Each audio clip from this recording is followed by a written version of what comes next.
Meu filho morreu e me deixou apenas uma passagem de avião para a França na parte rural. Quando encontrei aquele envelope fino entre as suas coisas, ainda com o cheiro do seu perfume impregnado nas roupas da gaveta, meu coração já estava tão despedaçado que eu não achei que pudesse doer mais. Mas doeu. David tinha 35 anos quando o carro dele derrapou na chuva e bateu contra um poste na Interestadual 90. Ele estava voltando do trabalho. Era uma quarta-feira comum. Não houve despedidas, não houve últimas palavras. Só o telefonema da polícia às 11 da noite e o som da minha própria voz gritando sem que eu conseguisse controlar. Eu me chamo Margaret. Tenho 62 anos e passei os últimos 35 sendo mãe. Era tudo o que eu sabia ser. Professora de literatura aposentada, viúva há 8 anos e mãe. Sempre mãe. David era meu único filho. Depois que meu marido Carl morreu, David era tudo que me restava de uma família que um dia foi minha. A casa dele era pequena, organizada demais para um homem solteiro. Eu nunca tinha percebido isso antes. Sempre que eu visitava, achava que ele só era cuidadoso. Mas enquanto eu embalava suas roupas, seus livros, suas coisas, percebi que não havia nada pessoal ali. Nenhuma foto na geladeira. Nenhum bilhete grudado no espelho. Era como se ele vivesse ali, mas não morasse de verdade. Foi na gaveta da mesinha de cabeceira que encontrei um envelope Manila, meu nome escrito na letra dele. Dentro, uma passagem de avião para Bordeaux com data aberta e um papel amarelado com um endereço rabiscado. Château Beaumont, Route de Margaux, Saint-Julien. Nada mais. Nenhuma carta explicando. Nenhuma mensagem. Fiquei sentada na beirada da cama dele por quase 1 hora, segurando aquele papel. Não fazia sentido. David nunca tinha mencionado a França. Nunca falou em viajar para a Europa. Ele trabalhava como gerente de projetos em uma firma de tecnologia e levava uma vida simples, previsível. Pelo menos era o que eu pensava. Levei o envelope para casa comigo. Não sabia o que fazer com aquilo, mas também não conseguia jogar fora. Era a última coisa que meu filho tinha deixado para mim, mesmo que eu não entendesse o porquê. O funeral foi em uma manhã fria de março. A igreja estava cheia, mas eu mal lembro dos rostos. Lembro da minha cunhada Susan ao meu lado, o perfume enjoativo dela me sufocando enquanto ela segurava meu braço com força demais. Lembro da minha sogra Eleanor na primeira fileira de preto, chorando de uma forma que parecia mais performance que dor real. Depois do enterro, voltamos para a minha casa. Susan preparou café, como se isso fosse ajudar em alguma coisa. Eleanor sentou-se na minha poltrona, a que Carl costumava usar, e começou a falar sobre testamento. Você precisa verificar se David deixou algo, Margaret. Papéis importantes, contas. Você sabe como essas coisas são. Eu não queria falar sobre isso. Mal conseguia respirar direito e ela estava falando de herança. Mas Eleanor sempre foi assim, prática demais, fria demais. Alguns dias depois, quando finalmente consegui forças para organizar os papéis do David, foi quando Susan viu a passagem de avião em cima da mesa da cozinha. O que é isso? Encontrei nas coisas dele. Não sei o que significa. Ela pegou o papel, examinou com aquele olhar crítico que eu conhecia bem demais. Susan sempre teve uma forma de olhar para as coisas como se estivesse procurando defeitos. França? David nunca mencionou nada sobre França. Eu sei. Ela colocou a passagem de volta na mesa e cruzou os braços. Você não está pensando em ir, está? Não sei. Talvez. Margaret, seu filho acabou de morrer. Você acha que é hora de fazer uma viagem internacional sozinha? Para um lugar que você nem conhece? Talvez seja exatamente por isso que eu deveria ir, Susan. Talvez David quisesse que eu fosse. Ela soltou um suspiro impaciente, aquele que ela sempre fazia quando achava que eu estava sendo irracional. Você está em choque. Está de luto. Não está pensando direito. Eleanor concordou imediatamente quando Susan ligou para ela. As duas sempre concordavam uma com a outra, especialmente quando o assunto era me dizer o que fazer. Isso é fuga, Margaret. Você está fugindo do luto em vez de enfrentá-lo. O lugar de uma mãe é aqui, perto da família, perto do túmulo do filho. Família. Essa palavra começou a me incomodar. Desde que Carl morreu, família significava Susan me dizendo como criar meu próprio filho. Significava Eleanor fazendo comentários sobre como eu era permissiva demais, fraca demais. Significava almoços de domingo onde eu me sentia sozinha mesmo estando cercada de gente. Mas eu não disse nada disso. Só guardei a passagem de novo e tentei seguir em frente. As semanas passaram devagar. Cada dia era igual. Acordar, chorar, fingir que estava bem quando alguém ligava. Chorar de novo. A casa estava silenciosa demais. Eu nunca percebi o quanto Dave preenchia minha vida até ele não estar mais aqui. Ele ligava 3 vezes por semana. Passava para jantar aos domingos. Me mandava mensagens bobas durante o dia só para saber como eu estava. Agora não havia nada. Uma noite, quase 2 meses depois do funeral, peguei a passagem de novo. Olhei para o endereço. Procurei no Google. Era uma vinícola. Chateau Beaumont. Fotos de campos verdes, fileiras intermináveis de vinhas, uma casa de pedra antiga com janelas azuis. Parecia um sonho. Parecia impossível que meu filho tivesse qualquer conexão com aquele lugar. Mas ele deixou isso para mim. Por quê? Peguei o telefone e liguei para a companhia aérea. A passagem ainda era válida. Eu poderia usá-la a qualquer momento nos próximos 6 meses. Você tem certeza? A atendente perguntou educada. Sim, eu respondi antes de conseguir mudar de ideia. Quero viajar semana que vem. Quando contei para Susan, ela quase gritou comigo. Eleanor disse que eu estava sendo egoísta, dramática, que estava desonrando a memória do meu filho ao abandonar tudo para perseguir fantasias. Fantasias? Como se procurar entender meu próprio filho fosse fantasia. Você vai se arrepender disso, Margaret. Eleanor disse a voz fria. Você está cometendo um erro, talvez, mas é o meu erro para cometer. Susan parou de falar comigo depois disso. Eleanor me ligou mais uma vez para dizer que eu era ingrata, que depois de tudo que a família tinha feito por mim, eu simplesmente virava as costas. Desliguei o telefone antes que ela terminasse. Na noite antes da viagem, fiquei sentada no quarto de David de novo. Olhei para as paredes vazias, para a cama arrumada, para as prateleiras sem nada pessoal. Quem era você, David? Eu sussurrei para o silêncio. O que você estava me tentando me dizer? Não houve resposta. Só o som do vento batendo contra a janela. Peguei minha mala pequena, com apenas o necessário. Coloquei a passagem no bolso do casaco. E pela primeira vez em 2 meses, senti algo além de dor. Senti medo, sim, mas também uma estranha centelha de esperança. Talvez no lugar para onde meu filho me mandou, eu encontrasse as respostas que ele não pôde me dar em vida. Ou talvez eu só estivesse fugindo, como Susan disse. Mas naquele momento, fugir parecia a única coisa que fazia sentido. O voo para Paris durou 8 horas. Não consegui dormir.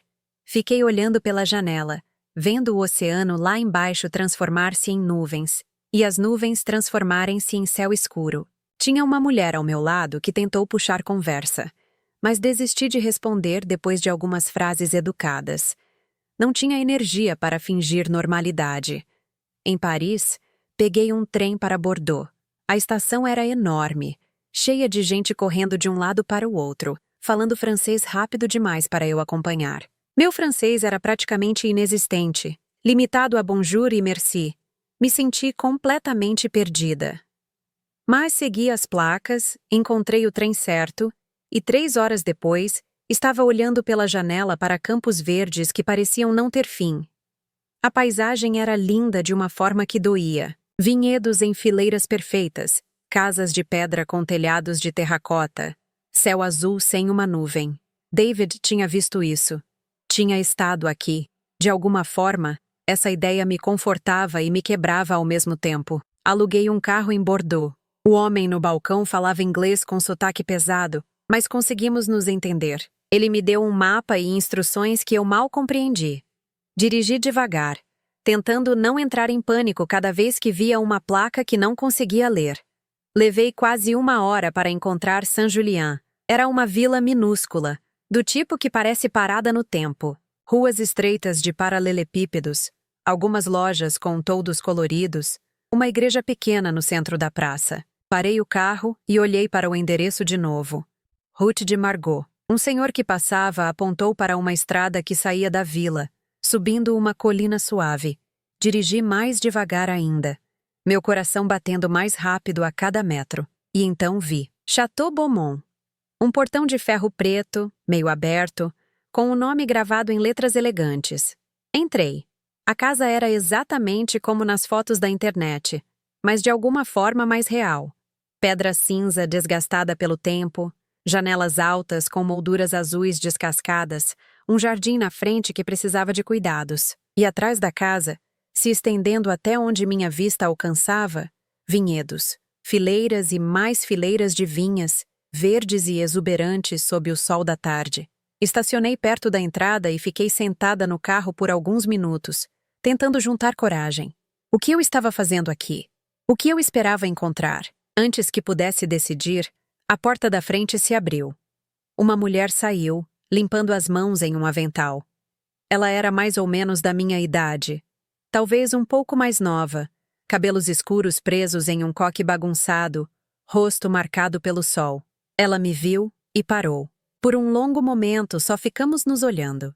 Então, ela desceu os 3 degraus da entrada e caminhou até o carro. Eu abri a porta e saí, minhas pernas trêmulas depois de tantas horas viajando. Bonjour, eu disse, minha voz saindo mais fraca que o esperado. A mulher me olhou de um jeito estranho. Seus olhos percorreram meu rosto como se estivesse procurando algo. Então, de repente, eles se encheram de lágrimas. Vous êtes sa mère, ela disse suavemente. Você é a mãe dele.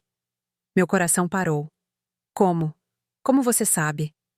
Ela apontou para meu rosto, para meus olhos. Eu os vejo nele. Você tem os mesmos olhos que David. Meu nome saiu da boca dela com um sotaque francês, mas era o nome do meu filho. Ela conhecia meu filho. Senti minhas pernas fraquejarem. A mulher segurou meu braço rapidamente, me amparando. Venez, entre. Por favor.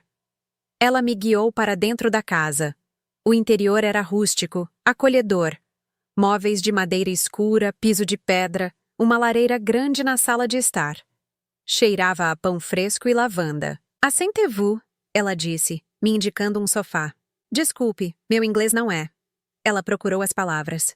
Não é muito bom. Tudo bem, eu respondi, ainda em choque. Eu não falo francês. Ela deu um pequeno sorriso triste e sentou-se na cadeira em frente a mim. Je m'appelle Céline. Margaret, eu disse. Margaret! Ela repetiu, como se estivesse testando o nome na língua. Sim, ele falava de você. Meus olhos se encheram de lágrimas instantaneamente. Ele falava? Oui, sim. Ela entrelaçou os dedos no colo, os olhos ainda brilhando. David. Ele era muito especial. Muito. Ela procurou a palavra certa. Gentil. Kind. Eu não conseguia falar. Só conseguia ficar ali sentada, olhando para aquela mulher que conhecia meu filho de uma forma que eu não conhecia. Ele estava aqui? Eu finalmente consegui perguntar. David estava aqui? Oui, ela pensou, contando nos dedos. 6 mois. 6 meses. 3 anos atrás. 6 meses. 3 anos atrás. Eu revirei minha memória. 3 anos atrás, David tinha tirado uma licença do trabalho. Ele me disse que precisava de um tempo, que estava cansado. Eu achei que ele tinha ficado em casa, descansando, mas ele tinha vindo para cá. Por quê? Eu perguntei, minha voz quebrando. Por que ele estava aqui? Céline se levantou e foi até uma prateleira. Pegou uma moldura e me trouxe. Era uma foto de David. Mas não era o David que eu conhecia. Este David estava bronzeado, sorrindo largamente, vestindo uma camisa simples de algodão e calças sujas de terra. Ele estava em pé no meio dos vinhedos, segurando um cacho de uvas. Parecia feliz, realmente feliz. Quando meu marido morreu, Céline começou devagar, escolhendo cada palavra com cuidado. Eu estava perdida. O vinhedo é da família dele, 4 gerações. Mas eu não sabia como continuar sozinha. Ela olhou para a foto. Eu estava indo perder tudo. Ela se sentou de novo, segurando a foto contra o peito. David estava viajando. Turismo. Ele parou aqui para degustation. Como se diz? Degustação. Eu disse baixinho. Degustação de vinhos. Sim, e nós conversamos. Ele perguntou sobre o vinhedo, sobre a família. Eu contei que estava difícil, que talvez teria que vender. Ela sorriu, mas era um sorriso triste. Ele voltou no dia seguinte e perguntou se podia ajudar. Ajudar como? Com tudo. A colheita estava chegando. Eu não tinha dinheiro para contratar trabalhadores. David disse que podia ficar, que podia trabalhar. Ela olhou para mim. Ele salvou o vinhedo, Margaret. Ele salvou minha vida. Eu não sabia o que dizer. Meu filho, o gerente de projetos que usava terno para trabalhar, que reclamava de ter que cortar a grama, tinha passado 6 meses trabalhando em um vinhedo francês. Ele aprendeu tudo. Céline continuou, os olhos distantes com a lembrança. Como podar as vinhas, como verificar as uvas, como fazer o vinho. Ele trabalhava desde o amanhecer até o anoitecer. E ele era feliz, tão feliz. Ela se levantou e acenou para que eu a seguisse. Fomos até a cozinha, onde ela pegou uma garrafa de vinho. Mostrou o rótulo. Chateau Beaumont, vintage de 3 anos atrás. Este vinho, ela disse orgulhosamente. David ajudou fazer. Suas mãos. Ela colocou a garrafa na minha mão cuidadosamente, como se fosse algo sagrado. Segurei a garrafa, sentindo o peso dela. Meu filho tinha feito isso. Tinha criado algo belo, algo real. E eu não sabia de nada. Por que ele não me contou? As palavras saíram antes que eu pudesse segurá-las. Céline me olhou com uma tristeza profunda nos olhos. Ele queria. Ele falava sempre de você. Mas ele disse que... Ela hesitou. Que a família não entenderia. Que iriam pressionar? E os lhe ramenerem. Trazê-lo de volta. A realização me atingiu como um soco. David não me contou porque sabia que Susan e Eleanor iriam me pressionar para trazê-lo de volta, que diriam que ele estava desperdiçando tempo, jogando a carreira fora. E talvez eu também teria dito isso. Talvez eu não teria entendido. Senti uma dor no peito tão forte que precisei me sentar. Céline colocou a mão no meu ombro. Ele te amava muito. Ela disse suavemente. Falava sempre. Minha mãe. Você era importante para ele. Mas não importante o suficiente para que ele confiasse em mim, eu disse, as lágrimas finalmente caindo. Não, Céline disse firmemente. Ele te protegia, de algo, de alguém. Ela escolheu as palavras com cuidado. Ele disse que você era muito boa, too kind, e que algumas pessoas se aproveitavam disso. Susan, Eleanor. Ele estava me protegendo delas. Fiquei em silêncio, olhando para a garrafa de vinho nas minhas mãos. Meu filho tinha vivido uma vida inteira aqui, uma vida que eu nunca conheci, e agora ele se foi, e tudo que me resta são pedaços de um quebra-cabeça que eu nem sabia que existia. Tem mais, Céline disse baixinho, coisas que ele deixou, para você. Ele esperava. Ele esperava que um dia você viesse. Ela esperava que eu viesse. Mesmo morto, meu filho ainda tinha esperança em mim. Céline me levou até um quarto no segundo andar da casa. Era pequeno, com uma cama de ferro, uma escrivaninha de madeira perto da janela e uma vista que dava direto para os vinhedos. A luz da tarde entrava suave pelas cortinas brancas. Este era o quarto dele, ela disse. Entrei devagar, como se estivesse pisando em solo sagrado. Tudo estava limpo, arrumado, mas podia sentir a presença de David ali. Havia um livro na mesinha de cabeceira, marcador ainda entre as páginas. Uma caneca azul na escrivaninha. Uma jaqueta pendurada atrás da porta. Você manteve tudo, eu disse, minha voz mal saindo. Não consegui mexer. Céline encostou-se no batente da porta. Depois que ele foi embora, eu deixei como estava. Achei que talvez ele voltasse um dia.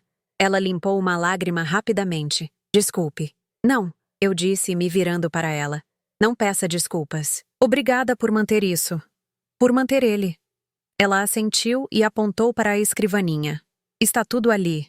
As coisas que ele deixou para você. Eu vou. Vou te dar um tempo. Ela fechou a porta suavemente ao sair. Fiquei parada por um momento, apenas respirando. Então me aproximei da escrivaninha. Havia uma caixa de madeira, simples, sem tranca. Minhas mãos tremiam quando levantei a tampa. Dentro, cartas. Dezenas delas, todas em envelopes brancos, sem selo, sem carimbo dos correios. Peguei a primeira. Meu nome estava escrito na frente, na letra de David. Sentei-me na cama dele e abri. Querida mãe, hoje faz 2 semanas que estou aqui. Ainda não te contei porque não sei como explicar. Como dizer que fugi? Que não aguentava mais? Você sempre achou que eu era forte, que eu conseguia lidar com tudo. Mas a verdade é que estava me afogando, mãe. Em expectativas, em pressões, em ser quem todos achavam que eu deveria ser. Tia Susan ligou 3 vezes na semana passada perguntando quando eu ia procurar uma posição melhor na empresa. Vovó Eleanor disse que eu estava ficando velho e precisava casar logo, ter filhos, continuar o legado da família. Até você, sem querer, Perguntava se eu estava bem, se estava feliz, mas sempre com aquele tom que dizia que você já sabia que algo estava errado. Eu não queria te preocupar, então vim para cá, para um lugar onde ninguém me conhece, onde ninguém tem expectativas. E mãe, pela primeira vez em anos, consigo respirar. Fechei a carta, lágrimas caindo no papel. Peguei outra. Mãe, aprendi a podar as vinhas hoje. Parece simples, mas tem ciência nisso. Você tem que cortar nos lugares certos, na época certa, senão a planta sofre. Celine diz que é preciso ter paciência, que a vinha vai te dizer o que precisa se você prestar atenção. Isso me fez pensar em como eu nunca prestei atenção no que eu precisava. Sempre estava ocupado atendendo o que os outros precisavam de mim. Você precisava que eu fosse o filho bom que visitava toda semana. Tia Susan precisava que eu fosse ambicioso, bem-sucedido, para ela poder se gabar. Vovó precisava que eu fosse o neto perfeito que seguia as tradições familiares. Mas quem precisava que eu fosse apenas David? Ninguém. Nem eu mesmo. Aqui, sou apenas David, o americano que trabalha nos vinhedos, o homem que ainda não sabe a diferença entre Merlot e Cabernet. E está tudo bem. Li carta após carta, cada uma delas um pedaço do meu filho que eu nunca conheci. Ele escrevia sobre as manhãs frias no vinhedo, sobre as conversas longas com Celine sobre perda e recomeço, sobre os moradores da vila que o aceitaram sem fazer perguntas. Uma carta em especial me partiu. Mãe, tive uma ligação ruim com a tia Susan hoje. Ela descobriu onde estou. Não sei como, mas descobriu. Me ligou furiosa, dizendo que eu estava envergonhando a família, que largar tudo para trabalhar em um vinhedo era ridículo, que você estava preocupada. Eu sei que ela mentiu sobre a última parte. Eu não contei para você onde estou, mas isso me fez pensar. Quanto tempo você passa preocupada comigo por causa do que elas dizem? Quantas vezes Susan ou Eleanor colocaram ideias na sua cabeça? Fizeram você duvidar de mim, de você mesma? Eu deveria ter te trazido aqui comigo desde o início, mas tive medo. Medo de que você não entendesse. Ou pior, medo de que entendesse e quisesse ficar. E então elas iriam te culpar também. Iriam dizer que você me incentivou a jogar minha vida fora. Então mantive isso separado. Mantive você separada. Porque te amo demais para deixar que o veneno delas chegue até esse lugar. Coloquei a carta de lado e cobri o rosto com as mãos. David tinha me protegido. De Susan, de Eleanor, da toxicidade que eu nem percebia que estava me sufocando também.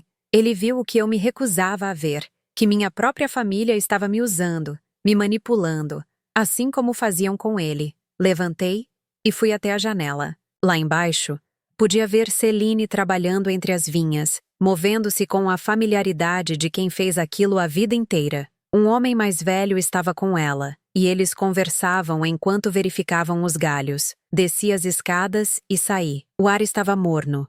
Cheirava a terra e a uvas maduras. Caminhei até onde eles estavam. Ah, Margaret, Celine acenou. Este é Pierre. Ele trabalha aqui há. Combien? 30 anos? O homem, Pierre, tirou o boné e me cumprimentou com um sorriso gentil. Madame, você é a mãe de David, sim? Sim, eu disse. Ele era bom homem, très bom. Pierre colocou a mão sobre o coração. Trabalhou duro, aprendeu rápido e sempre feliz, sempre cantando. Cantando? Eu pisquei. David não cantava. Ele dizia que era péssimo nisso. Pierre riu. Aqui ele cantava. Mal? Sim, muito mal. Mas cantava. Ele imitou alguém cantando desafinado e eu não pude deixar de sorrir através das lágrimas. Nos dias seguintes, conheci mais pessoas. Madame Dupont, que tinha a padaria na vila, me contou que Davi comprava pão fresco toda manhã e sempre perguntava sobre a família dela. Luke, o dono do café, disse que Davi passava as tardes ali, lendo, escrevendo, observando a vida passar. Todo mundo tinha uma história sobre meu filho, sobre sua bondade, seu sorriso, sua disposição para ajudar. Ele tinha consertado o telhado do Pierre. Tinha ensinado inglês para os filhos da Madame Dupont. Tinha ajudado Luke a reformar o café. Ele tinha vivido aqui, realmente vivido, de uma forma que nunca viveu em casa. Uma tarde, Celine e eu estávamos sentadas no jardim da frente, tomando chá. O sol estava se pondo, pintando o céu de laranja e rosa. Por que ele foi embora? Eu finalmente perguntei. Se ele era tão feliz aqui, por que voltou? Celine ficou quieta por um momento. Ele disse que precisava, que tinha responsabilidades e que você estava sozinha. Depois que seu esposo morreu, David sentiu que precisava estar perto de você.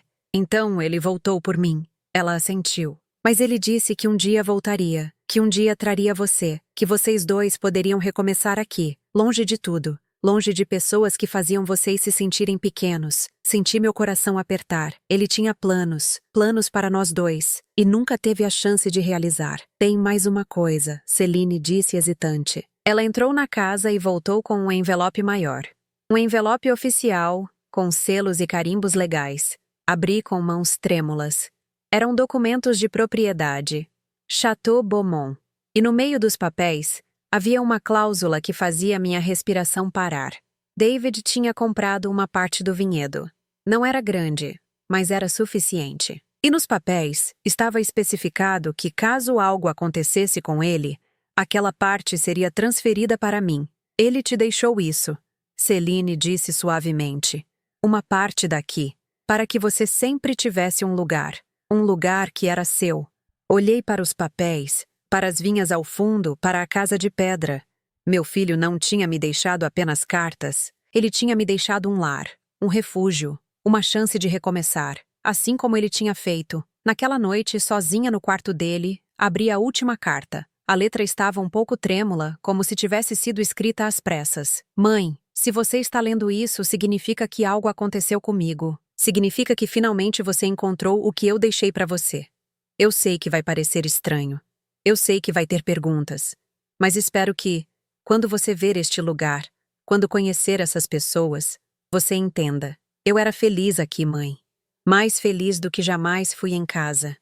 Não porque não te amava, mas porque aqui eu podia ser apenas eu. Sem pressões, sem julgamentos, sem ter que ser perfeito. Queria tanto ter trazido você antes. Queria que você visse os vinhedos no verão, que provasse o vinho que ajudei a fazer, que conhecesse Celine e Pierre e todos que me acolheram. Mas sempre tive medo. Medo de que você não entendesse. Ou pior, medo de que entendesse e quisesse ficar, e então teria que enfrentar a ira da tia Susan e da vovó Eleanor. Mas agora, se está lendo isso, não importa mais o que elas pensam. Importa o que você quer, o que você precisa. Esta terra é sua agora. Use como quiser. Venda se precisar do dinheiro. Ou fique.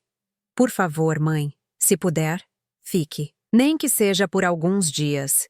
Deixe este lugar curar você como curou a mim. Você merece ser feliz. Merece um lugar onde não precise se justificar. Onde não precise ser forte o tempo todo. Onde possa simplesmente ser Margaret.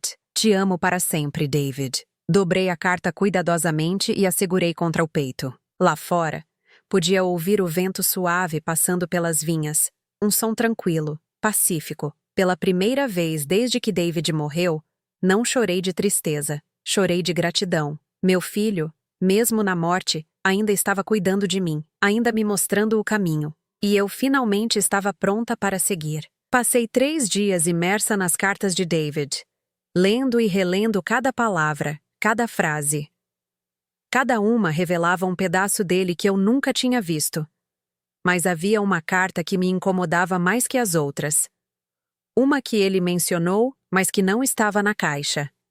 Celine, eu perguntei na manhã do 4º dia, enquanto tomávamos café na cozinha. David mencionou uma carta para mim sobre a família. Sobre por que ele realmente precisou sair. Você sabe onde está? Ela ficou quieta por um momento, mexendo o café devagar. Sim, ele me pediu para guardar separado. Disse que só deveria te dar se você perguntasse, se você estivesse pronta. Estou pronta, eu disse, embora não tivesse certeza se era verdade. Celine se levantou e foi até um armário alto na sala.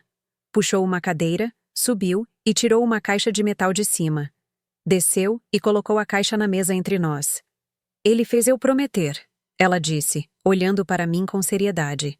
Prometer que não te daria isso a menos que você pedisse, porque dizia coisas difíceis. Preciso saber, eu disse. Ela empurrou a caixa para mim e saiu da cozinha, me dando privacidade. Abri devagar. Dentro havia uma única carta, mais grossa que as outras, e algumas fotos impressas. Peguei a carta primeiro. Mãe, se Celine te deu isso, significa que você está pronta para a verdade completa. A verdade é que nunca tive coragem de te contar pessoalmente porque sabia que iria te machucar. Tive um colapso nervoso, mãe. 3 anos e meio atrás, antes de vir para cá. Acordei uma manhã e não consegui sair da cama. Literalmente não consegui. Meu corpo simplesmente parou de responder. Fui ao médico e ele disse que era esgotamento severo, depressão, ansiedade, um monte de palavras clínicas para dizer que eu estava quebrado. Não te contei porque não queria te preocupar e porque sabia o que a tia Susan diria. Ela diria que eu estava sendo fraco, que homem de verdade não tem depressão, que era tudo frescura. E a vovó Eleanor diria que eu estava envergonhando a família, que isso não podia sair para fora, que as pessoas não podiam saber. Lembra quando te disse que estava tirando uns meses de folga do trabalho? A verdade é que fui demitido. Ou melhor, fui convidado a sair depois que desmaiei no escritório. Eles foram educados sobre isso. Disseram que era melhor eu me afastar para cuidar da saúde. Mas no fundo, eles não queriam um funcionário instável. Fiquei em casa por 2 semanas. 2 semanas onde mal conseguia funcionar. Você ligava e eu fingia que estava bem, que estava apenas descansando. Mas na verdade estava se afogando. Parei de ler, minha mão sobre a boca. David tinha tido um colapso e eu não sabia. Não tinha percebido. Que tipo de mãe eu era? Continuei lendo, lágrimas já embaçando minha visão. Foi a tia Susan que piorou tudo. Ela descobriu que eu tinha saído do emprego e veio até minha casa. Não para me ajudar, mas para me dar uma bronca. Disse que eu estava jogando minha vida fora, que eu tinha uma carreira promissora e estava desperdiçando. Perguntou o que as pessoas iriam pensar, o que ela iria dizer quando perguntassem sobre mim. Tudo era sobre aparências, sobre como eu fazia ela parecer mal. E então ela disse algo que me quebrou completamente. Ela disse: "Sua mãe não merece um filho assim. Depois de tudo que ela passou, você vai causar mais sofrimento para ela? Você é egoísta, David. Egoísta. Por estar doente, por estar quebrado. Foi quando percebi que precisava sair. Não por alguns dias ou semanas, mas sair de verdade, longe delas, longe da toxicidade que estava me matando aos poucos. Comprei uma passagem só de ida para Paris. Não tinha plano. Só sabia que precisava respirar. Acabei em Bordeaux por acaso. Vi um anúncio de fazendas que precisavam de ajuda temporária durante a colheita. E foi assim que encontrei Celine. Limpei as lágrimas e peguei as fotos. A primeira era de David, visivelmente mais magro, com olheiras fundas, sentado em um banco de parque. Ele olhava para a câmera, mas seus olhos estavam vazios. A data no verso dizia que era de 3 anos e meio atrás, antes de ele vir para a França. A segunda foto era do David que vi nas outras fotos aqui no vinhedo. Bronzeado, sorridente, vivo. A diferença era chocante. Voltei para a carta. Mãe, você precisa entender algo. A tia Susan e a vovó Eleanor não são pessoas ruins porque querem ser. Elas são assim porque é tudo que sabem. Mas isso não significa que você precisa continuar deixando que elas te controlem. Lembra quando vovó disse que você não deveria voltar para a faculdade porque mulher casada cuida da casa? Lembra quando a tia Susan te convenceu a não aceitar aquela promoção porque ia tirar tempo da família? Lembra de todas as vezes que você quis fazer algo por você e elas fizeram você se sentir culpada? Elas fazem isso porque quanto mais você depende delas emocionalmente, mais elas se sentem importantes, mais elas se sentem necessárias. É manipulação, mãe. Sutil, mas é. E eu não te culpo por não ver. Eu demorei anos para entender também. Só consegui enxergar quando estava longe, quando tinha distância suficiente para ver o padrão. Elas não vão mudar. Pessoas assim não mudam, e você não pode salvá-las ou consertá-las. Tudo o que você pode fazer é se proteger. Fechei os olhos, sentindo o peso das palavras. Tudo aquilo que eu fingia não ver, David via. Todas as vezes que engoli mágoas, que aceitei críticas, que deixei que Susan e Eleanor me fizessem sentir pequena. David estava vendo. E estava sofrendo por mim também. A carta continuava. Por isso deixei este lugar para você. Não é só um pedaço de terra, mãe. É uma saída. É uma escolha. Você pode continuar vivendo no mesmo ciclo, deixando que elas definam quem você é e o que você merece. Ou pode escolher diferente. Eu escolhi diferente. E foi a melhor decisão da minha vida. Os 6 meses que passei aqui me curaram de formas que terapia e remédios não conseguiram.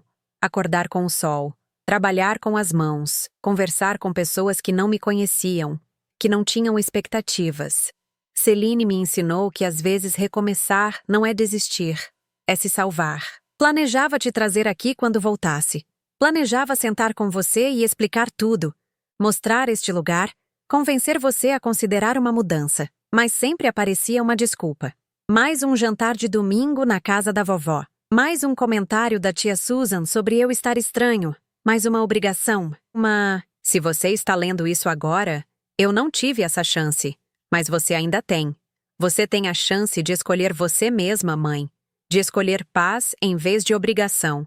De escolher felicidade em vez de aprovação. E se elas te criticarem, se te julgarem, se te chamarem de egoísta, lembre-se, você não precisa da permissão delas para viver sua própria vida.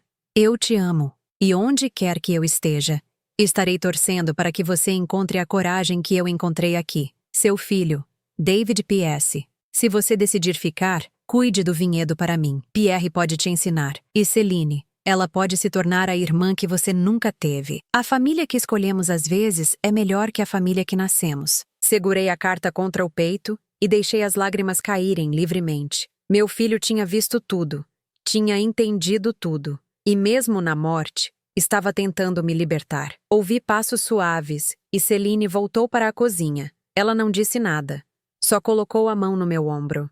Ele estava certo, eu disse, minha voz rouca. Sobretudo, ela apertou meu ombro gentilmente. Eu sei. Passei o resto do dia caminhando pelos vinhedos, pensando. Susan e Eleanor iriam me ligar em breve. Iriam perguntar onde eu estava, o que eu estava fazendo, quando voltaria, e pela primeira vez na minha vida, eu não sabia se queria voltar. Naquela noite, meu telefone finalmente tocou. Era Susan. Atendi no terceiro toque. Margaret, onde você está? Já faz uma semana. Eleanor está preocupada. Estou na França, eu disse calmamente. França? Ainda? Ela soou irritada. Quando você volta? Preciso da sua ajuda com a organização do jantar de aniversário da mamãe. Não sei quando volto. Como assim não sabe? Margaret, você tem responsabilidades aqui. Eleanor precisa de você. Eu preciso de você. E foi nesse momento que algo se rompeu dentro de mim. Todas as vezes que ouvi isso, todas as vezes que minhas necessidades foram colocadas em segundo plano porque alguém precisava de mim. David precisava de mim. Susan, eu disse, minha voz firme. Precisou. E eu nem percebi porque estava ocupada demais fazendo o que vocês queriam. Do que você está falando? Ele teve um colapso nervoso. Há 3 anos. Você sabia disso? Silêncio do outro lado. Sabia, Susan, que meu filho estava sofrendo tanto que desmaio no trabalho? Que ele teve que fugir para outro país só para conseguir respirar? Ele estava bem quando voltou, ela disse defensivamente. Ficou bem? Não, ele fingiu estar bem. Porque sabia que vocês não iriam entender, que iriam julgá-lo, assim como estão me julgando agora. Margaret, você está sendo dramática. Nós somos família. Família não deixa as pessoas se afogarem, Susan. Família não faz você se sentir culpada por precisar de ajuda. Escute aqui. Não, eu interrompi. Você escuta. Vou ficar na França o tempo que precisar. E quando voltar, se voltar, as coisas vão ser diferentes. Desliguei antes que ela pudesse responder. Minhas mãos tremiam. Meu coração batia rápido. Mas pela primeira vez em anos, não sentia medo. Sentia algo parecido com liberdade. Celine apareceu na porta do quarto. Está bem? Olhei para ela e sorri através das lágrimas. Acho que vou ficar mais um tempo. Se não for um problema. Ela sorriu de volta. Um sorriso genuíno e caloroso. Este é seu lar agora, Margaret. Pelo tempo que você quiser. E naquela noite, no quarto que foi de David, olhando para os vinhedos sob a luz da lua, senti meu filho perto de mim. E soube que ele estava orgulhoso. Depois daquela ligação com Susan, meu telefone não parou. Mensagens, ligações perdidas, voicemails, todos de Susan e Eleanor. Ignorei a maioria, mas uma manhã, 2 semanas depois da minha chegada, resolvi ouvir as mensagens. A primeira era de Susan, a voz afiada. Margaret, isso é ridículo. Você não pode simplesmente abandonar tudo e ir morar na França. O que as pessoas vão pensar? Ligue de volta imediatamente. A segunda, também dela. Falei com Eleanor. Ela está muito chateada com você. Disse que depois de tudo que fez por você, você a trata assim. Você precisa voltar e conversar com ela pessoalmente. A terceira era de Eleanor, sua voz trêmula, claramente ensaiada para soar frágil. Margaret, querida, não sei o que aconteceu, mas você está machucando esta família. David não gostaria de ver você agindo assim. Ele sempre colocou a família em primeiro lugar. Você deveria fazer o mesmo. Fechei os olhos. Sempre a mesma tática. Usar David contra mim. Usar culpa. A última mensagem era de Susan de novo. Mas dessa vez a voz estava diferente. Furiosa. Sabe de uma coisa, Margaret? Seja egoísta então. Fique aí na sua vidinha perfeita enquanto a gente fica aqui lidando com tudo. Mas não espere que a gente esteja aqui quando você voltar. Você está escolhendo entre nós e essas pessoas que nem conhece direito. Pensa bem no que está fazendo. Deletei todas as mensagens. Celine me encontrou na cozinha, olhando pela janela. Mais notícias? Família. Eu disse simplesmente. Ela assentiu, entendendo. Você quer falar sobre isso? Quero tomar uma decisão, eu disse, me virando para ela. Mas tenho medo. Medo de quê? De estar fazendo a escolha errada. De estar sendo egoísta, como elas dizem.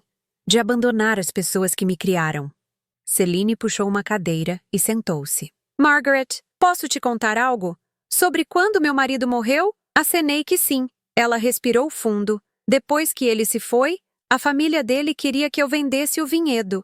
Diziam que era muito trabalho para uma mulher sozinha, que eu deveria voltar para Paris, morar com a mãe dele, deixar que eles cuidassem de mim. Ela pausou, mas eu sabia que se fizesse isso perderia a mim mesma. Perderia tudo que construí com meu marido. Então disse não. E o que aconteceu? Eles pararam de falar comigo. Me chamaram de ingrata, egoísta. Disseram que eu estava desonrando a memória dele. Ela olhou para mim. Mas você sabe o que percebi? Que eles nunca se importaram com o que eu queria. Só com o que era conveniente para eles. Igual a Susan e Eleanor, eu disse baixinho. Família verdadeira. Ela continuou. Não faz você escolher entre sua felicidade e a aprovação deles. Família verdadeira quer que você voe, não que fique presa. Passei os próximos dias ajudando no vinhedo. Pierre me ensinou a verificar as uvas, a entender quando estavam prontas. Aprendi sobre o solo, sobre o clima, sobre como cada safra era diferente. Era trabalho duro. Minhas mãos ficavam sujas e doloridas, mas havia algo profundamente satisfatório nisso. Uma tarde, enquanto trabalhávamos lado a lado, Pierre me disse: David amava isso. Dizia que, pela primeira vez na vida, podia ver o resultado do trabalho dele. Nas uvas, no vinho. Não era só números em uma tela. Entendo o que ele sentia. Eu respondi. Você vai ficar? Pierre perguntou diretamente. Não sei ainda. Ele assentiu. Mas você pensa nisso. É bom sinal. Aquela noite, sentei-me na pequena mesa da cozinha com uma caneta e papel. Fiz 2 colunas. Razões para voltar. Razões para ficar. Na primeira coluna escrevi: Eleanor está envelhecendo. Susan é família. Tenho uma casa lá. Meus amigos. Olhei para a lista. Parecia fraca, sem vida. Na segunda coluna, paz, propósito, Celine e Pierre. O vinhedo de David. Liberdade de escolha. Um recomeço. Essa coluna parecia mais pesada, mais real. Mas havia uma pergunta que me incomodava. Eu estava fugindo ou estava seguindo em frente? Havia diferença? 3 semanas depois da minha chegada, Eleanor finalmente ligou. Atendi, já preparada para o confronto. Margaret. Sua voz estava controlada, mas eu podia ouvir a raiva por baixo. Acho que precisamos conversar seriamente. Estou ouvindo. Você sabe quanto tempo faz que está aí? 1 mês. 1 mês inteiro sem dar satisfação para ninguém. Eu não preciso dar satisfação, Eleanor. Silêncio chocado. Como é? Sou uma mulher adulta. Tomei uma decisão de viajar. Não preciso de permissão. Sua voz ficou gelada. Essa França mudou você. Você não é mais a Margaret que conhecemos. Ótimo, eu disse, porque a Margaret que vocês conheciam estava infeliz. Ela riu, mas não tinha humor. Infeliz? Nós te demos tudo. Uma família, apoio, um lar. Vocês me deram obrigações, eu corrigi. Me deram expectativas. Me deram culpa sempre que tentava fazer algo por mim mesma. Você está sendo manipulada por essas pessoas aí, Eleanor disse, a voz subindo. Eles querem seu dinheiro, a herança de David. Celine não quer nada de mim. Ela me deu o que vocês nunca deram. Aceitação. Isso é absurdo. Somos sua família. Susan disse que eu tinha que escolher. Eu disse calmamente. Entre vocês e essas pessoas. Então estou escolhendo. Margaret, não seja ridícula. Eleanor estava claramente perdendo a paciência. Não estou sendo ridícula. Estou sendo honesta pela primeira vez na minha vida. Vocês nunca me apoiaram. Nunca me perguntaram o que eu queria. Era sempre sobre o que era melhor para a família, o que as pessoas iriam pensar, como as coisas pareciam. Nós te amamos. Vocês amam a ideia de mim. Eu corrigi. A Margaret que faz o que vocês mandam, que não questiona, que sempre está disponível. Mas eu não sou mais essa pessoa. Você vai se arrepender disso. Eleanor disse, a voz tremendo. Quando perceber que jogou tudo fora por uma fantasia, não venha correndo de volta. Não vou. Eu prometi. E Eleanor, só para você saber, David deixou uma carta. Ele contou tudo. Sobre o colapso dele. Sobre como vocês o fizeram se sentir. Sobre por que ele precisou fugir. Nós não. Ela começou. Ele teve um colapso nervoso e vocês o chamaram de fraco. Ele precisava de ajuda e vocês se preocuparam com aparências. Minha voz estava firme agora.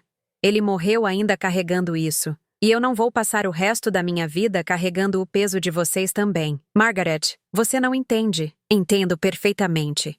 E por isso estou ficando aqui. Desliguei antes que ela pudesse responder. Minhas mãos tremiam, mas não de medo, de alívio. Eu tinha dito. Tinha finalmente dito tudo o que precisava ser dito. Celine entrou na cozinha minutos depois. Ouviu? Parte. Ela se sentou ao meu lado. Você está bem? Estou, eu disse, surpresa ao perceber que era verdade. Estou bem. Ela sorriu. Então você decidiu? Olhei pela janela para os vinhedos, banhados pela luz dourada do fim de tarde. Decidi. Nos dias seguintes, comecei a fazer planos reais. Liguei para meu banco, organizei para ter acesso às minhas contas daqui. Contatei um advogado para entender os documentos que David tinha deixado. A parte do vinhedo era legitimamente minha. Conversei com Celine sobre como poderíamos trabalhar juntas. Ela precisava de ajuda, especialmente na parte administrativa, e eu tinha experiência em organização. Poderíamos ser boas sócias. Uma manhã, enquanto tomávamos café, ela perguntou: Você tem certeza, Margaret? Esta é uma decisão grande, a maior da minha vida, eu admiti. Mas pela primeira vez, é uma decisão que estou fazendo por mim, não por obrigação, não por culpa, por escolha. Então é a decisão certa. Liguei para minha melhor amiga em casa, Patrícia. Ela era uma das poucas pessoas que eu realmente considerava amiga. Alguém fora do círculo de Susan e Eleanor. Margaret.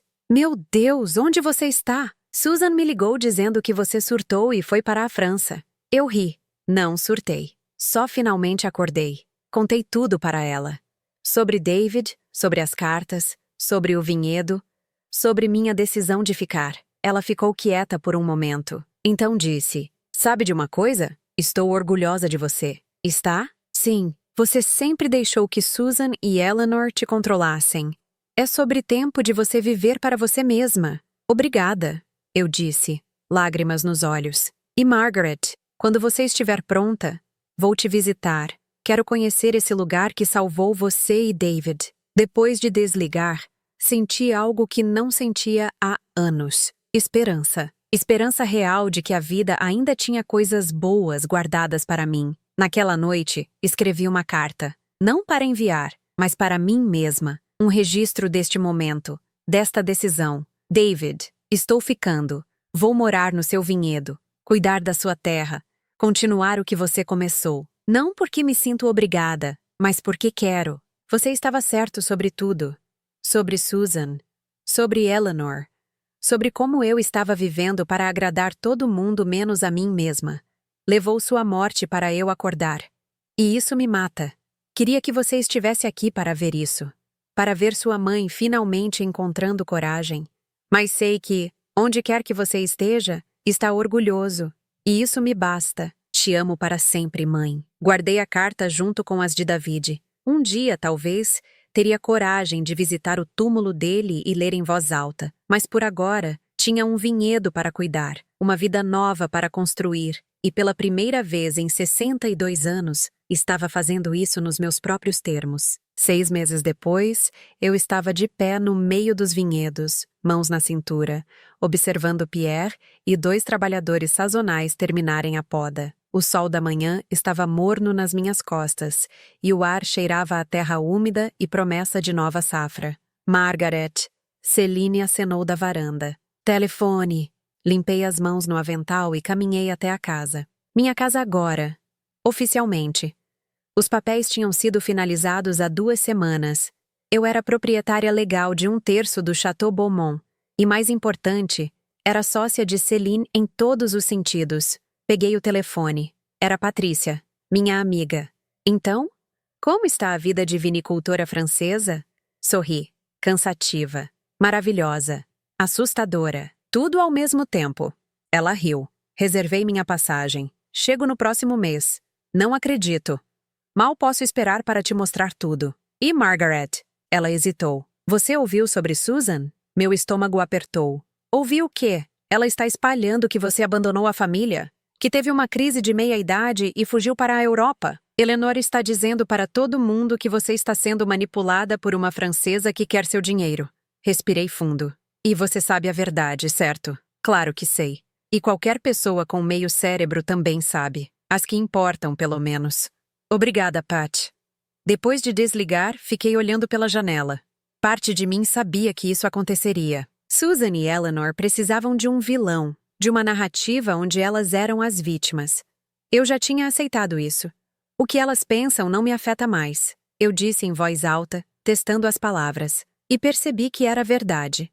Nas semanas seguintes, a vida se estabeleceu em uma rotina reconfortante. Acordava cedo, tomava café com Céline, trabalhava nos vinhedos até o meio-dia, almoçava na vila, voltava para ajudar com a parte administrativa à tarde.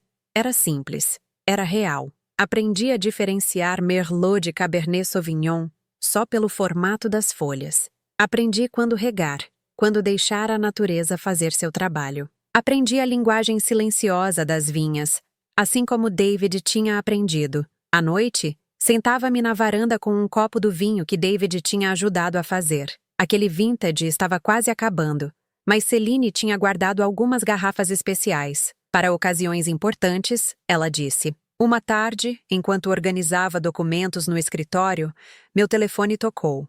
Número desconhecido, mas com código dos Estados Unidos. Quase não atendi, mas algo me fez aceitar a chamada. Oi, Margaret. Era uma voz que eu não esperava.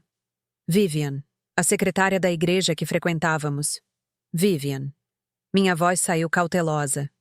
Desculpa incomodar. Consegui seu número com Patrícia. Ela pausou. Queria que soubesse.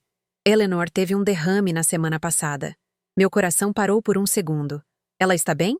Está estável. Mas precisa de cuidados. Susan está. Bem, ela está sobrecarregada. Não disse nada. Ela está perguntando por você. Eleanor. Quer que você volte. Fechei os olhos. Claro que queria. Margaret, não estou ligando para te pressionar. Sei que vocês tiveram problemas. Só achei que você deveria saber. Obrigada por me contar, Vivian. Depois de desligar, fiquei sentada em silêncio por um longo tempo. Céline entrou e sentou-se ao meu lado sem dizer nada. Eleanor teve um derrame. Eu disse finalmente. E você vai voltar? Não sei. Senti lágrimas picarem meus olhos. Sei que deveria sentir vontade de ir. Que uma boa filha, uma boa pessoa iria correndo. Mas eu não quero ir, Céline. Não quero voltar para aquilo. Ela segurou minha mão. Então não vá. Mas e se ela morrer? E se eu nunca mais tiver chance de... De quê? Céline perguntou gentilmente. De ser rejeitada de novo? De ouvir como você é egoísta? Margaret, você não deve nada a ela. Mas a culpa. A culpa é o último controle que elas têm sobre você. Não deixe que funcione. Passei 2 dias pensando. Finalmente liguei para o hospital e falei com a enfermeira responsável por Eleanor.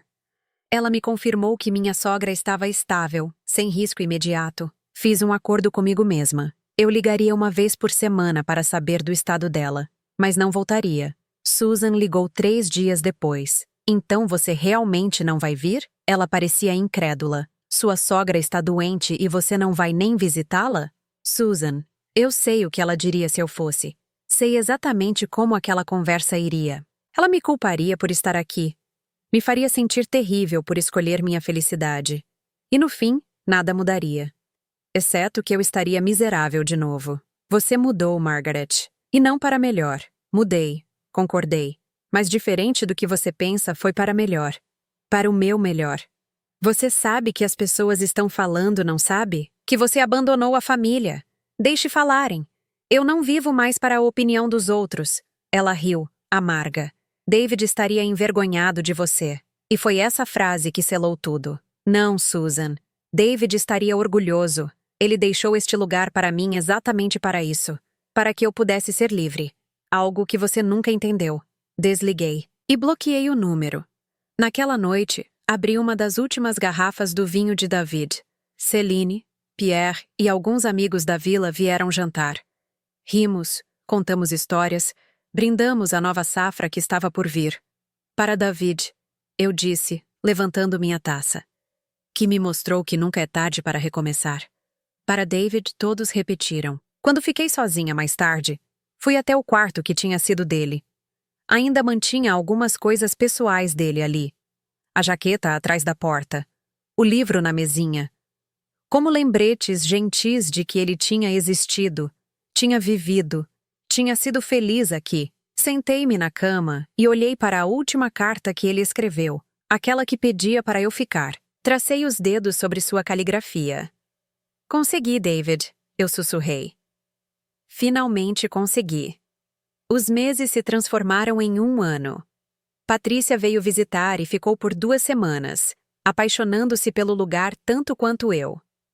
Ela até brincou sobre se mudar também. A safra foi boa, melhor que o esperado. Céline e eu decidimos expandir, plantar mais algumas fileiras, talvez contratar ajuda permanente. O negócio estava crescendo, mas o mais importante, eu estava crescendo. Aprendi francês básico. Não era fluente, mas conseguia ter conversas, fazer piadas, entender as histórias que Pierre contava. Fiz amigos na vila. Madame Dupont me ensinava receitas francesas nas tardes de quinta. Luke me guardava minha mesa preferida no café. Eu tinha uma vida de verdade, não uma existência definida pelas necessidades de outras pessoas. No aniversário de 1 ano da minha chegada, Céline preparou um jantar especial. Ela trouxe a última garrafa do vintage que David tinha ajudado a fazer. Esta é especial, ela disse, colocando a garrafa na mesa com reverência. Guardei para hoje. Abrimos juntas. O vinho era perfeito, rico, complexo, com notas de frutas escuras e um toque de especiarias. Cada gole era uma memória de David. Ele fez isso, eu disse, maravilhada. Meu filho fez isso. E você está continuando o trabalho dele. Céline brindou comigo. Ele estaria muito orgulhoso. Naquela noite, sob as estrelas, sentada na varanda com um copo daquele vinho precioso, senti algo que não sentia há anos. Paz completa. Meu telefone estava silencioso. Não havia mensagens de culpa, ligações exigindo minha presença, voice-mails me lembrando de obrigações. Só silêncio. Silêncio bom. Pensei em Eleanor, ainda se recuperando em algum hospital. Pensei em Susan, provavelmente ainda espalhando histórias sobre mim. E percebi que não sentia raiva, não sentia culpa. Só sentia. Nada. Elas não tinham mais poder sobre mim. 2 anos depois da minha chegada, a vida tinha se estabelecido completamente. Céline e eu éramos não apenas sócias, mas verdadeiras amigas, irmãs, como David tinha previsto. Pierre me tratava como família. Os moradores da vila me cumprimentavam pelo nome. Eu pertencia aqui. Um dia, recebi uma carta. Não um e-mail, não uma mensagem. Uma carta física, com selos americanos. Era de alguém que eu não esperava. Um primo distante, filho de uma tia que raramente via. Querida Margaret, espero que esta carta te encontre bem. Ouvi através da família que você está morando na França agora. Minha mãe, sua tia Helen, me pediu para te escrever. Ela queria que soubesse que entende sua decisão. Ela disse que sempre achou que Susan e Eleanor eram duras demais com você e com David. Disse que se ela tivesse coragem, teria se afastado também há anos. Ela está orgulhosa de você. E eu também. Se algum dia quiser conexão com a família sem drama, nossa porta está aberta. Sem julgamentos. Só amor. Com carinho, Marcos. Segurei a carta contra o peito. Havia gente boa na minha família. Só estavam quietas, escondidas atrás das vozes mais altas de Susan e Eleanor. Respondi a carta naquela tarde. Contei sobre o vinhedo, sobre minha nova vida, sobre como estava feliz. E pela primeira vez ao falar sobre família, sorri. 3 anos. 3 anos desde que cheguei com apenas uma mala e um coração partido. Agora tinha um lar, um propósito. Pessoas que me amavam por quem eu era, não pelo que eu podia fazer por elas. Patrícia se mudou para a França naquele ano, não para a vila, mas para Bordeaux, perto o suficiente para visitarmos regularmente. Ela disse que eu a inspirei a buscar sua própria felicidade. Uma tarde de verão, caminhei até uma parte específica do vinhedo. A parte que David tinha ajudado a plantar. As vinhas estavam fortes, saudáveis, produzindo uvas magníficas. Ajoelhei-me entre as fileiras e coloquei a mão na terra morna. Obrigada, eu sussurrei. Por me dar isso, por me mostrar o caminho. O vento soprou suavemente através das folhas, e eu poderia jurar que ouvi sua risada. Aquela risada que só conhecia através das histórias de outras pessoas, mas que agora carregava no coração. Naquela noite, Celine e eu sentamos na varanda com vinho novo da nossa última safra. Era bom. Estava ficando melhor a cada ano. Você sente falta? Ela perguntou de repente. Da sua vida antiga? Pensei honestamente. Não, sinto falta do que eu achava que tinha. Mas agora sei que era uma ilusão. E se pudesse voltar no tempo, mudaria algo? Olhei para os vinhedos, para a casa, para a amiga ao meu lado. Só uma coisa. Gostaria de ter tido coragem de fazer isso mais cedo. De ter vindo aqui com David enquanto ele ainda estava vivo. Ela apertou minha mão. Mas você veio. E isso é o que importa. Sim, eu concordei. Eu vim. 5 anos. Na marca dos 5 anos decidi visitar os Estados Unidos. Não para ver Susan ou Eleanor. Para visitar o túmulo de David. Fui sozinha. Dirigi do aeroporto até o cemitério, passando por ruas familiares que agora pareciam estranhas. A cidade tinha mudado, ou talvez eu que tinha mudado tanto que tudo parecia diferente. Encontrei o túmulo dele facilmente. Estava bem cuidado. Provavelmente por Susan, que sempre se importava com aparências. Ajoelhei-me na grama e tracei os dedos sobre o nome dele na lápide. Oi, filho, eu disse suavemente. Desculpa a demora. Contei tudo. Sobre o vinhedo, sobre Celine, sobre como tinha encontrado felicidade em um lugar que ele me mostrou, sobre como tinha finalmente me libertado. Você sabia, não sabia? Eu sorri através das lágrimas. Sabia que eu precisava disto tanto quanto você precisou. Por isso deixou aquele lugar para mim. O vento soprou, fazendo as folhas das árvores ao redor sussurrarem. Sou feliz agora, David. Realmente feliz. E sei que você também foi. Então acho que ambos conseguimos, no fim. Fiquei ali por 1 hora, apenas sentada ao lado dele. Não senti tristeza. Senti gratidão. Gratidão por ter tido um filho que me amou o suficiente para me dar uma saída. Uma chance. Quando me levantei para ir embora, vi uma figura observando à distância. Susan. Ela estava parada perto de uma árvore, claramente tendo me visto, mas sem se aproximar. Nossos olhos se encontraram por um breve momento. Ela parecia mais velha, cansada. Eu não senti raiva, não senti pena. Senti apenas indiferença. Acenei levemente e me virei. Não havia nada a dizer. Aquele capítulo estava fechado. Voei de volta para a França no dia seguinte. Quando o avião decolou, olhei pela janela para a cidade ficando cada vez menor abaixo e senti paz. Eu tinha voltado. Mas só para dizer adeus. Agora, aos 67 anos, acordo todas as manhãs sabendo exatamente quem sou. Margaret Holloway, coproprietária do Chateau Beaumont, amiga, mulher livre. As vinhas que David plantou ainda produzem uvas. Cada safra carrega um pouco dele. E cada garrafa que vendemos leva sua história para o mundo. Pessoas às vezes perguntam se tenho arrependimentos, se foi difícil deixar tudo para trás. Eu sempre respondo a mesma coisa. Não deixei nada para trás. Apenas me encontrei. Porque no fim, meu filho não me deixou uma passagem de avião. Ele me deixou uma escolha. E eu escolhi viver. Sentada na varanda agora, com Céline ao meu lado, rindo de algo que Pierre disse, com o sol se pondo sobre os vinhedos, com o aroma do jantar vindo da cozinha, eu sei. Esta é a vida que David queria para mim, e é a vida que eu mereço. Levanto minha taça em um brinde silencioso. Para você, meu filho. Por me ensinar que nunca é tarde demais para ser livre.